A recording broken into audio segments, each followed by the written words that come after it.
Good morning, it is 11:30 a.m. and that means it is time for yet another chapter of First Chapter Fun. This is episode 44, I believe. So yes, I've been broadcasting every day for 44 days in a row, which is a little bit insane. I didn't think that this project would take off quite the way it has. But this is lovely. So if this is the first time you're joining, this is the place where I read the first chapter of a different book, not mine, but other authors' books, every day at 11:30 a.m. Eastern on Instagram Live, down here on my old iPad, and on Facebook Live up here on my phone. Now, yesterday, I logged into Facebook and I started the live broadcast, and I was about to say that sometimes it boots me out, and then it did. So if that happens, if I go dark, if I freeze, if I drop the connection, it's not you, it's me, and I will be back. So what I will do is I will continue broadcasting on the platform that allows me to, and I will go back to the one that booted me out and start again. So if you do lose the connection, don't worry, go make yourself a cup of coffee or a cup of tea or something, and I'll come back and I will restart the broadcast. So, good morning, good morning. I have lots of people already joined. We have Amanda, we have Lisa. Oh no, hold on, wrong one. We have Lisa, we have Anita, we have Sharon Doring. I read from her book, She Lies Close, just last week, or maybe it was the week before. I'm losing track now. We have Judy Rose, who watches practically every day. Kaylee as well, good morning. We have Ali, we have Margaret, we have Dale, good friend Dale, we have Glennie from San Diego. Lots and lots of people joining. This is absolutely wonderful. So today, well, first of all, let me say that thank you for joining so regularly, as many of you do. This is wonderful.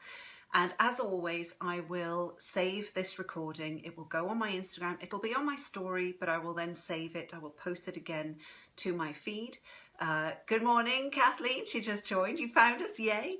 And I will also save it to my Facebook. So don't hesitate to leave questions for Kathleen, because it's from Kathleen's book that I'm reading this morning, Keep Her Safe.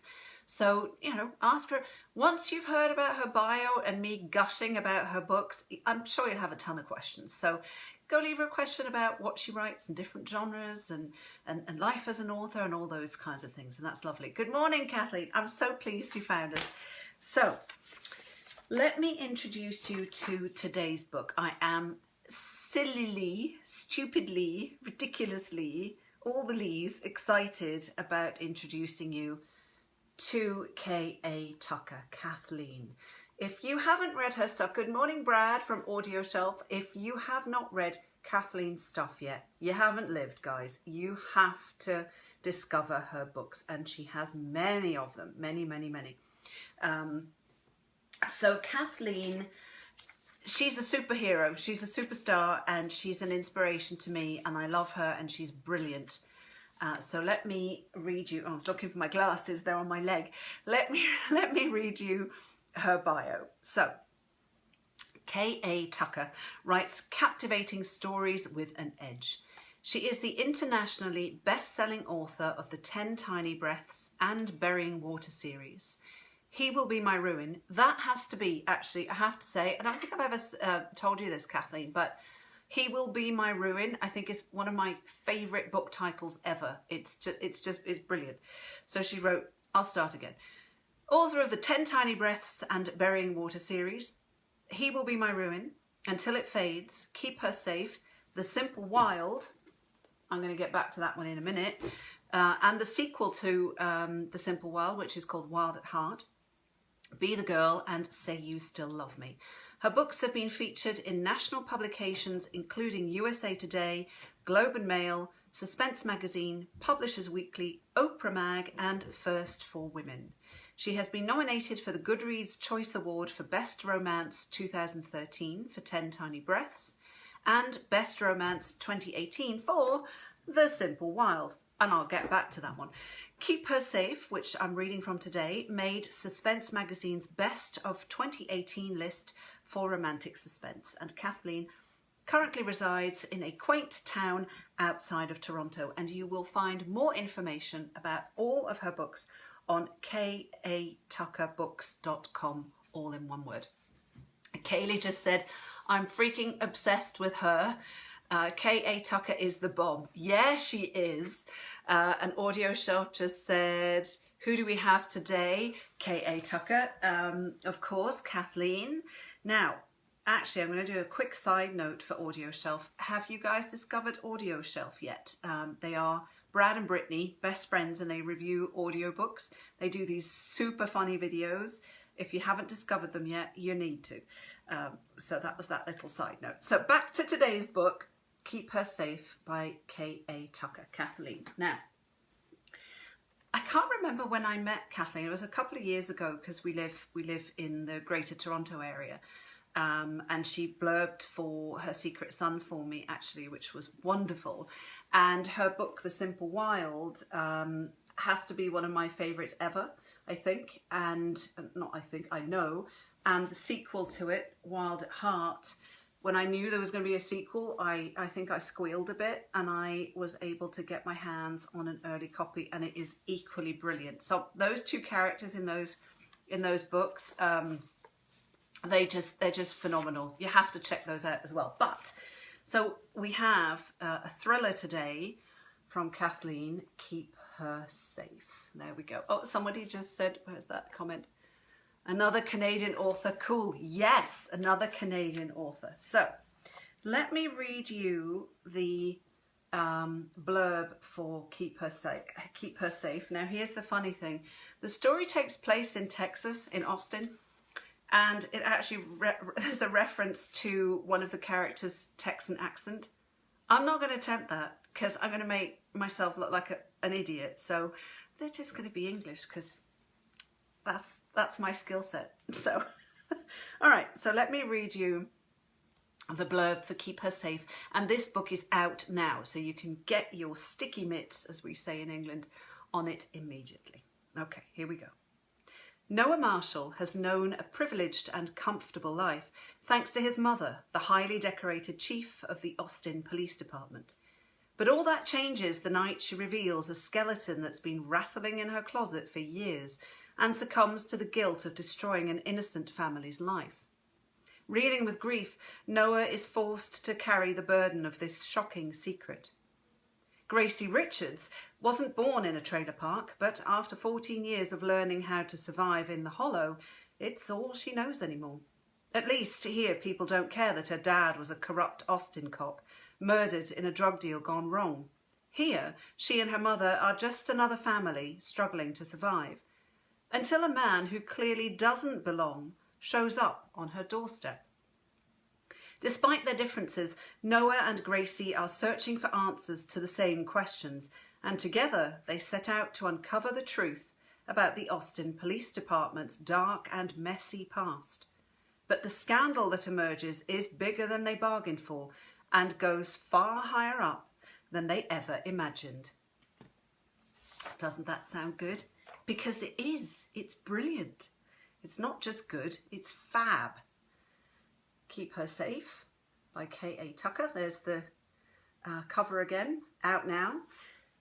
And let's jump into the first chapter. So this is Keep Her Safe by K.A.Tucker.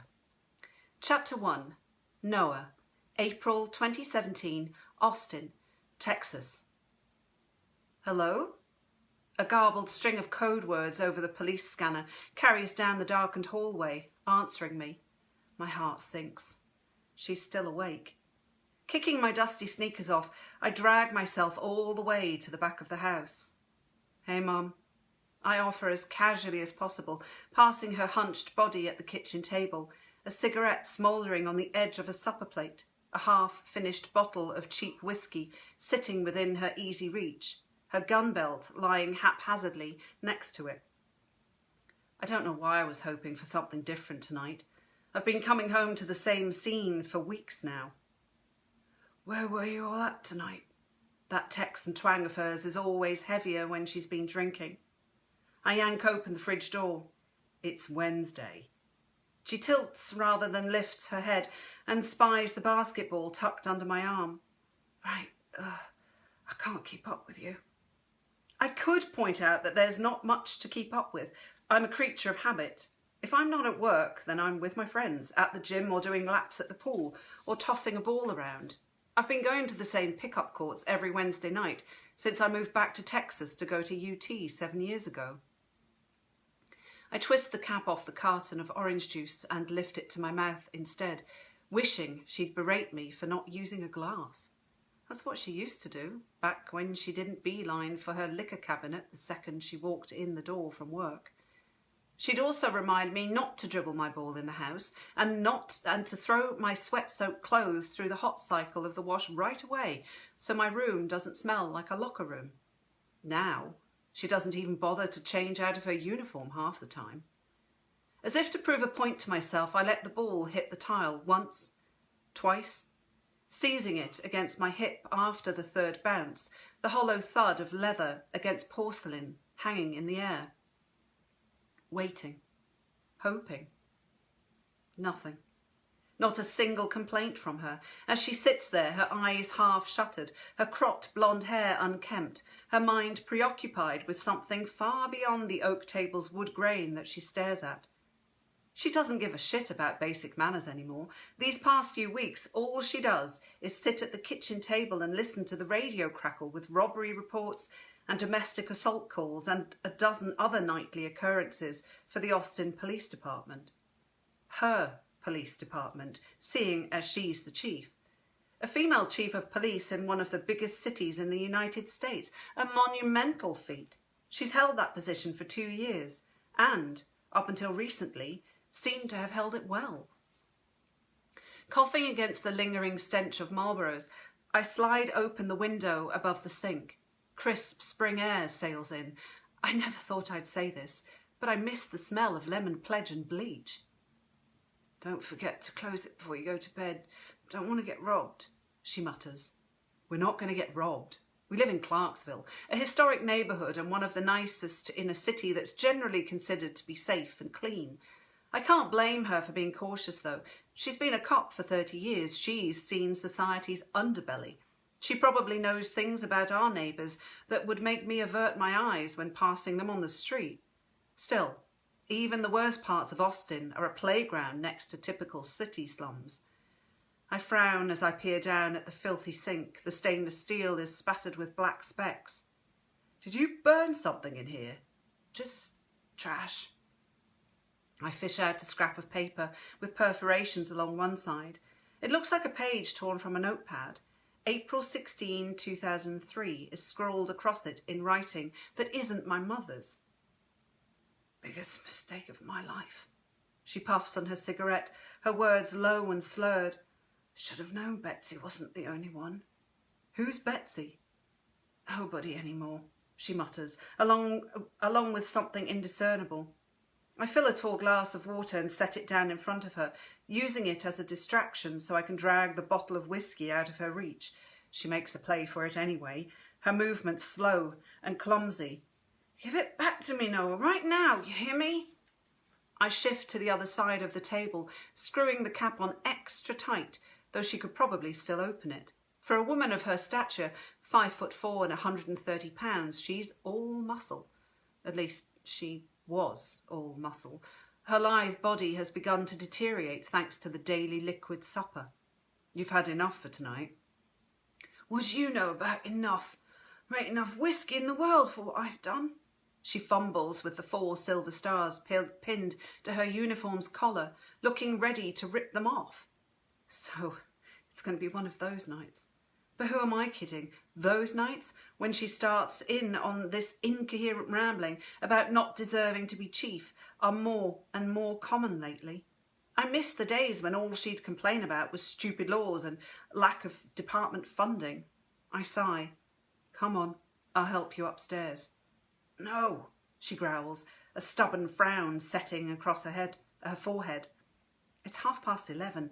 She's normally passed out by 9, so this is an unusually late night for her. Still, if she downs a few glasses of water and goes to bed, maybe she'll be ready for work by the morning, only a little worse for wear. I fold my 6'2" frame into the chair across from her. "Mum?" "I'm fine," she mumbles, her brow pinched with irritation as she fumbles with her pack of cigarettes. I wish I could be angry with her. Instead, I'm sad and frustrated. I'm pretty sure I need help, but I've no idea who to turn to. I was 11 the last time she hit the bottle like this. She and Dad were still married, so he dealt with it. But Dad has wiped his hands of her. He's got a new wife and family and a meat and potatoes life in Seattle. He was never meant to be the husband of a cop, and especially not one as ambitious as my mother. She'd skin me alive if I went to any of the guys I know from the APD about her drinking.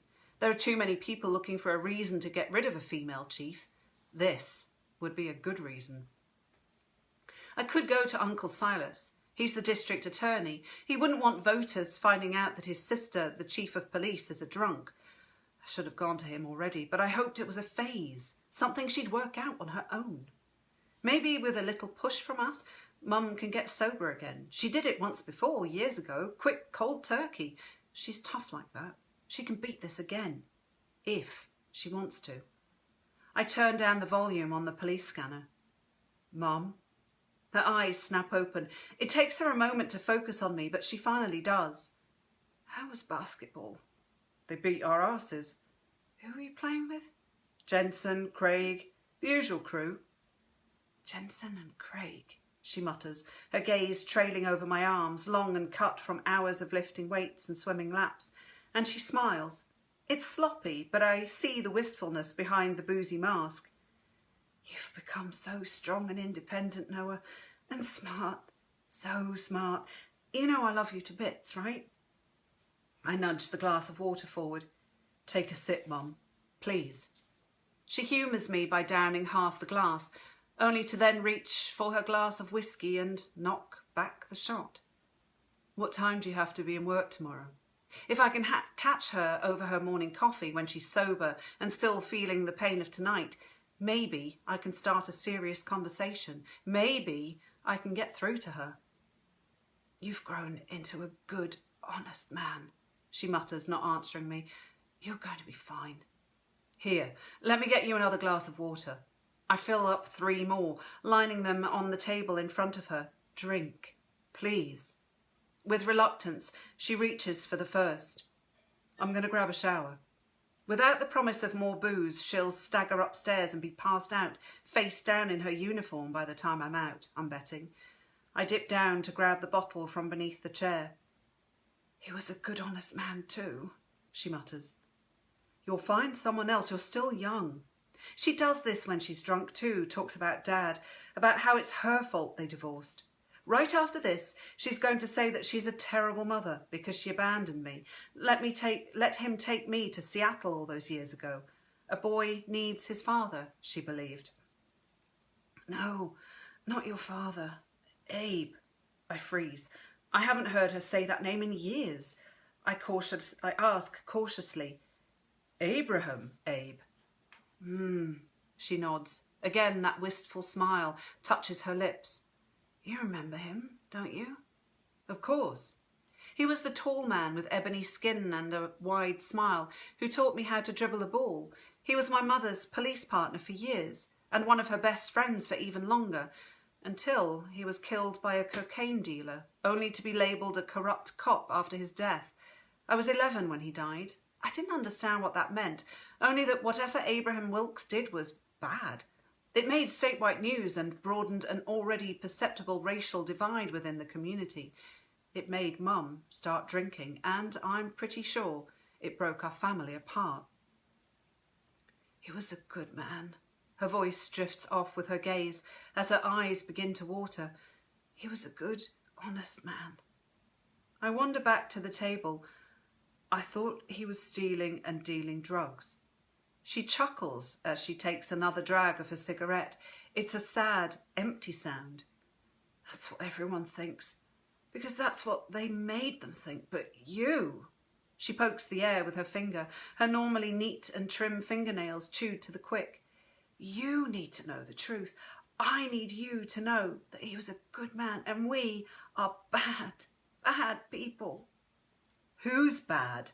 I'm desperate to pull the chair out and sit down across from her again, to listen to whatever it is she's trying to tell me. But I also don't think she realises what she's divulging, and I don't want to give her pause to clue in and clam up.